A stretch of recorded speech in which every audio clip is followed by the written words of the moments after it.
मीरपुर नाम के शहर में तेजस अपनी पत्नी नीरू के साथ रहता था। पति पत्नी दोनों ही नौकरी करते थे।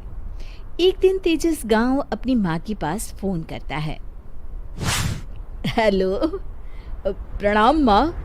जीते रहो माँ, तुम दादी बनने वाली हो हैं? अरे वाह, ठीक है बेटा, मैं कल ही आती हूँ। जब माँ जी शहर पहुंची तो बेटी बहू ने बहुत अच्छे से स्वागत किया। लीजिए माँ जी, चाय। अरे गर्मा गर्म पकोड़े ले आओ माँ के लिए। नीरू रसोई में गई और 2 मिनट में ही पकोड़े ले आई। जी ये लीजिए। बहू जादू से बनाए हैं क्या? अभी तो रसोई में गई थी। यम्मी। माँ जी, शीला रसोई में पकोड़े तल रही है, मैं बस लेकर आई। हे भगवान, मेरा धर्म भ्रष्ट कर दिया तूने। अब तो गंगा जल से शुद्धिकरण करना होगा। दूसरे दिन, माँ जी मैंने नाश्ता बना दिया है, ऑफिस जा रही हूँ। पर अभी तो घर का सारा काम पड़ा है। शीला आती ही होगी, झाड़ू पोछा बर्तन कपड़े वो सब कर लेगी। हमारे जमाने में घर का सारा काम हम ही करते थे। जी माँ जी, आप बहुत होशियार हैं, मैं घर ऑफिस दोनों नहीं संभाल पाती। तो जरूरत क्या है घर से बाहर जाकर चाकरी करने की? वैसे भी घर का काम खुद करने से घर में बरकत आती है, समझी? पर माँ जी। पर वर कुछ नहीं, इस महीने की पगार मिले फिर ऑफिस बंद। हाँ।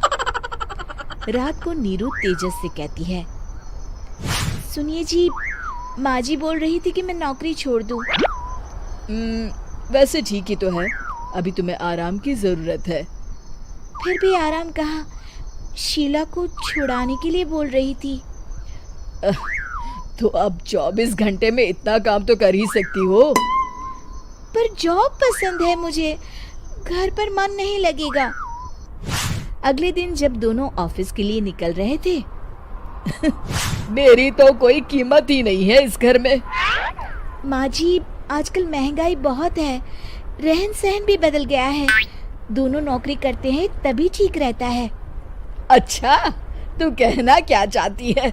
मेरा बेटा तुझे बिठा के खिला नहीं सकता? तू ही इस घर का खर्च चला रही है, हैं? नहीं माँ जी, मेरा वो मतलब नहीं था। मतलब खूब समझती हूँ, ये बाल धूप में सफेद नहीं किए मैंने। हाँ। अब तो ये रोज का काम हो गया था। तेजस भी रोज की झिकझिक से परेशान हो गया था। एक दिन उसने कहा, नीरू, वैसे भी तुम्हें मैटरनिटी लीव मिलने वाली है, तो अभी से ही छुट्टी ले लो।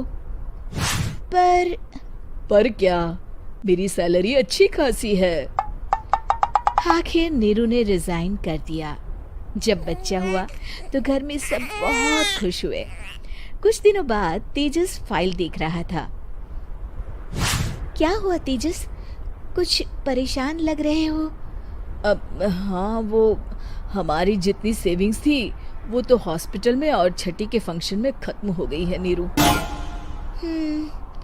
और अभी वैसे मंदी चल रही है तो मैं बोल रही थी कल मुन्ना को हेपेटाइटिस का टीका लगवाना है।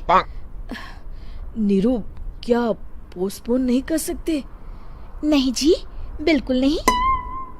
अब तेजस को समझ में आ रहा था कि उससे गलती हुई है। पैसों की कमी का असर घर के माहौल पर भी पड़ रहा था। अगले दिन, बेटा मेरा चश्मा और ये दवाइयाँ ले आना, पर्चा देते हुए माँ जी ने कहा। जी। तेजस, मुन्ना के लिए दूध का डिब्बा और डायपर भी ले आना, और ये किराने के सामान की लिस्ट है, इसे भी लाना है। तेजस गुस्से में लिस्ट मरोड़कर फेंकता है और चिल्लाता है, पैसे क्या पेड़ पर उगते हैं? ये ले आना, वो ले आना। अरे पर ये जरूरत का सामान ही है। वो गुस्से में बिना कुछ कहे ऑफिस चला गया। अरे लंच तो ले जाइए। नीरू दौड़कर डिब्बा पकड़ाती है। एक दिन खाना खाने के बाद, नीरू, अब तो मुन्ना कुछ बड़ा हो गया, तो अब तुम वापस ज्वाइन कर लो ना जॉब। पर इस रिसेशन में जॉब मिलना बहुत मुश्किल है। ट्राई तो करो। फिर मुन्ना? माँ जी है ना, और एक फुल टाइम मेड भी लगा लेंगे। पर माँ जी, उन्हें तो पसंद नहीं। तभी माँ जी वहाँ आ जाती है और प्यार से नीरू के सर पर हाथ फेरते हुए बोलती है, अब मेरी समझ में आ गया बहू, पहले के और अब के समय में अंतर है। तुम काम शुरू करो, मुन्ना की जिम्मेदारी मेरी। मेरी प्यारी माँ जी।